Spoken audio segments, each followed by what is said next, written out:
fine students, welcome back to my YouTube channel Physiotherapy. I'm Dr. Aisha. In this video, I'll cover isometrics of neck, upper limb and lower limb.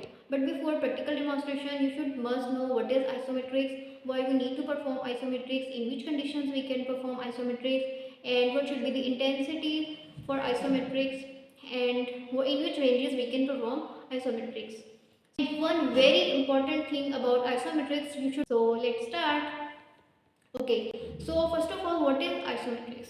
The word iso means same and metric means movement. That means without any movement, we create tension in the muscles. Like without any movement, I am creating tension in my bicep muscle.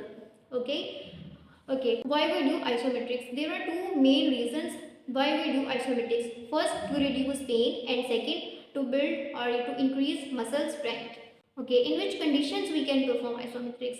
In early rehabilitation phases, to reduce pain and to decrease the muscle atrophy. Okay, so what should be the ranges? In which ranges we can perform isometrics? Then, if a patient already has grade 3 or greater than grade 3, for example, patient has grade 4 or grade 5, then we don't need to perform isometrics on that patient. We can use another form of strengthening exercises for that patient like dumbbell, etc. And if a patient has less than grade 3, grade 2, grade 1, then we can perform isometrics to that patient. Okay, so what should be the intensity for isometrics? The intensity should be maximum voluntary contraction. So that means patient apply full contraction during isometrics. What should be the intensity of isometrics? Intensity of contraction should be maximum voluntary contraction. That means patient has to apply full contraction while doing isometrics.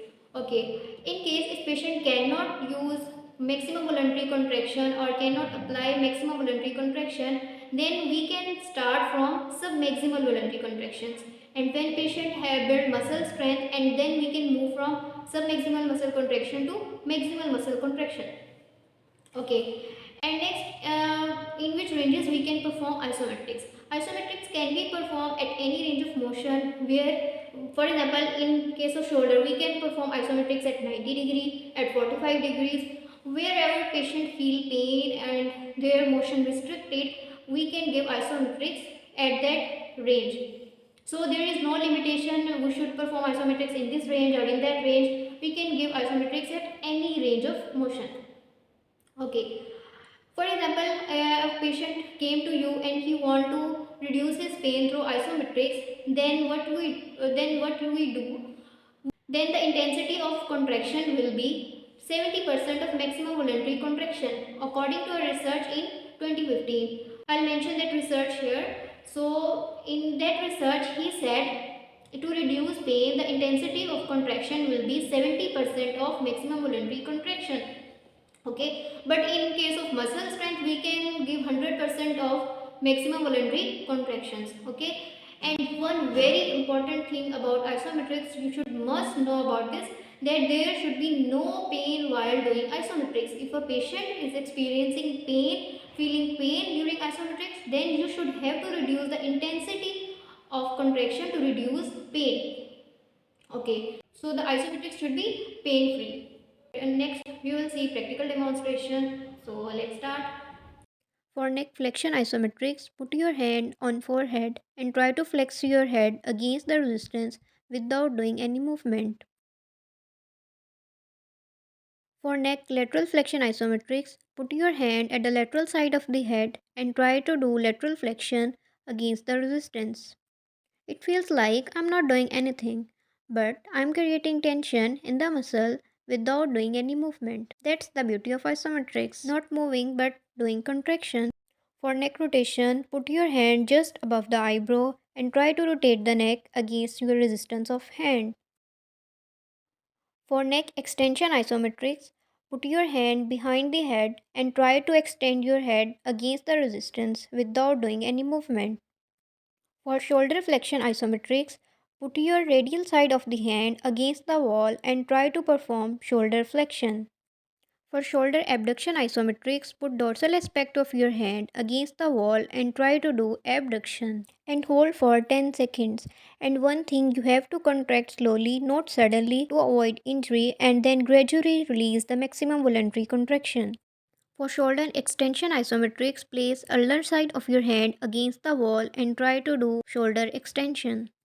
For external rotation, place dorsal aspect of your forearm against the wall and try to do external rotation. For internal rotation, place flexor compartment of your forearm against the wall and try to do internal rotation. Avoid any kind of breath holding as it can increase BP. For elbow flexion isometrics, place your hand at the distal side and ventral aspect of the forearm and try to do flexion against the resistance. For elbow extension isometrics, place your hand at the distal side and dorsal aspect of your forearm and try to do extension against the resistance.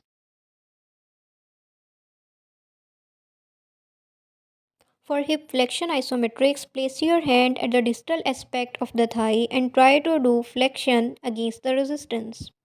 For hip extension isometrics, place your hand at posterior aspect of the thigh and try to do extension against the resistance. For hip abduction isometrics, place your hand at the distal side and lateral aspect of the thigh and try to do hip abduction against the resistance. For adduction isometrics, place the pillow or towel between the legs and try to do adduction. Adduction isometrics can be performed in lying with knee extension as well as with flexed knees. Place the pillow or towel between your knees and try to do adduction.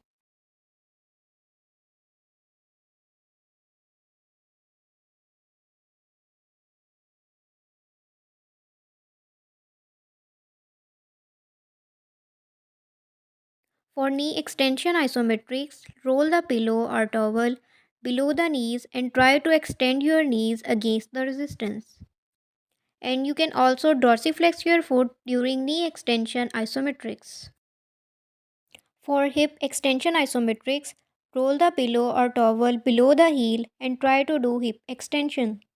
For flexed knees, place the pillow between the knees and try to do adduction.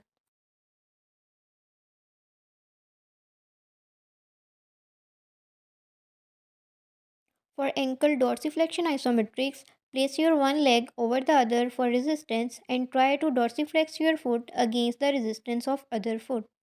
For ankle inversion isometrics, place your medial side of the foot against the wall or any table and try to do inversion of the foot.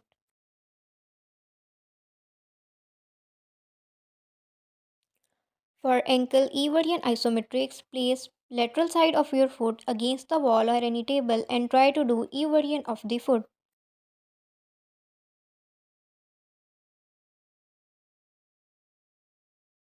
I hope so you will like this video. If you like it, then don't forget to like, share and subscribe to my channel. Thank you so much for watching. Allah Hafiz.